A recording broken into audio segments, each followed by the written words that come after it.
ನಮಸ್ಕಾರ. ಈ ಮಳೆಯ ಹನಿಗಳು ನಮಗೆ ಹಳೆಯ ನೆನಪನ್ನ ತಿರ್ತವೆ. ಪ್ರತಿಯೊಂದು ಹನಿಯಲ್ಲೂ ಒಂದು ಕತೆ ಇದೆ. ಬನ್ನಿ ಕೇಳಿ ಮಳೆಗಾಲದ ನೆನಪುಗಳು. ಮಿಸ್ ಮಾಡಬೇಡಿ. ನಾನು ನಿಮ್ಮ ಪ್ರೀತಿಯ ವಿನಯ್ ಹೊನ್ನಾವರ. ತುಂಬ ದಿನ ಆಯಿತು ಅನಿಸುತ್ತೆ ನಿಮ್ಮ ಜೊತೆ ಹೀಗೆ ಮಾತನಾಡಿದೆ. ಕೆಲವೊಂದು ಕಾರಣಗಳಿಂದ ಧ್ವನಿ ಮುದ್ರಿಕೆ ಮಾಡೋದು ನಿಂತಿತ್ತು. ಆದರೆ ಇಂದು ಮತ್ತೆ ನಿಮ್ಮ ಮುಂದೆ ಬರಬೇಕು ಅನಿಸಿತು. ಅದಕ್ಕೆ ಈ ಚಿಕ್ಕ ಮಾತು. ಈಗ ಎಲ್ಲೆಡೆ ಮಳೆ ಶುರುವಾಗ್ತಾ ಇದೆ. ಬಿಸಿಲಿಗೆ ಒಣಗಿದ್ದ ಭೂಮಿಗೆ ಮಳೆ ತಂಪು ಕೊಡ್ತಾ ಇದೆ. ಮರಗಳು ಮತ್ತೆ ಹಸಿರಾಗ್ತಾ ಇದ್ದಾವೆ. ಮಣ್ಣಿನ ಸುವಾಸನೆಗೆ ಮನಸ್ಸಿಗೆ ಖುಷಿ ಕೊಡ್ತಾ ಇದೆ. ಮಳೆ ಅಂದರೆ ಕೇವಲ ನೀರಲ್ಲ ಕಣ್ರಿ, ಅದು ಪ್ರತಿಯೊಬ್ಬ ಮನುಷ್ಯನಲ್ಲೂ ಮೂಡುವಂಥ ಹೊಸ ಭರವಸೆ. ಈ ಮಳೆ ಬಗ್ಗೆ ಒಂದು 2 ಸಾಲು ನಿಮ್ಮ ಜೊತೆ ಈಗ ಹಂಚ್ಕೊಳ್ತೀನಿ, ಕೇಳಿ.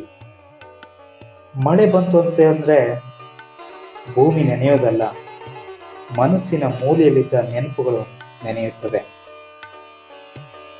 ಒಣಗಿದ ದಾರಿಗಳ ಮೇಲೆ ಮಳೆ ಹೊಸ ಗುರುತು ಬಿಡುತ್ತದೆ. ಸೋತ ಮನಸ್ಸಿಗೂ ಮತ್ತೆ ಭರವಸೆ ಹುಟ್ಟಿಸುತ್ತದೆ. ಮಳೆ ನೋಡ್ತಾ ಇದ್ರೆ ಬದುಕು ಕೂಡ ಹಾಗೆ ಅನಿಸುತ್ತೆ ಅಲ್ವಾ? ಎಷ್ಟು ಬಿಸಿಲು ಬಂದರೂ, ಎಷ್ಟು ಕಷ್ಟಗಳು ಎದುರಾದರೂ, ಒಂದಲ್ಲ ಒಂದು ದಿನ ಮಳೆಯ ಹಾಗೆ ಒಳ್ಳೆಯ ಸಮಯ ನಮಗೆ ಬಂದೇ ಬರುತ್ತೆ.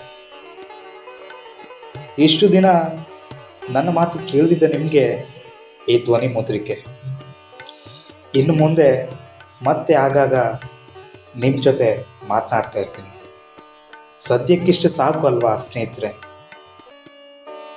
ನೀವು ಈಗಾಗಲೇ ಮನೆ ಯಾವುದಾದ್ರೂ ಒಂದು ಮೂಲೆಗಳಲ್ಲೋ ಅಥವಾ ಕೋಣೆಗಳಲ್ಲೋ ಮಲಗಿಕೊಂಡು ಆ ತಂಪಾದ ಇಬ್ಬನಿಯ ಒಂದು ಆನಂದವನ್ನು ಅನುಭವಿಸುತ್ತಿದ್ದೀರಿ ಎಂದುಕೊಳ್ತೇನೆ.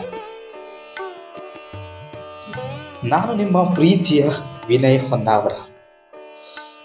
ಮಳೆ ಭೂಮಿಗೆ ತಂಪು ಕೊಟ್ಟರೆ ಒಳ್ಳೆ ಮಾತು ಮನಸ್ಸಿಗೆ ತಂಪು ಕೊಡುತ್ತಂತೆ ಅಲ್ವೇನ್ರಿ? ಸರಿ, ಮತ್ತೆ ಸಿಗೋಣ. ಧನ್ಯವಾದ.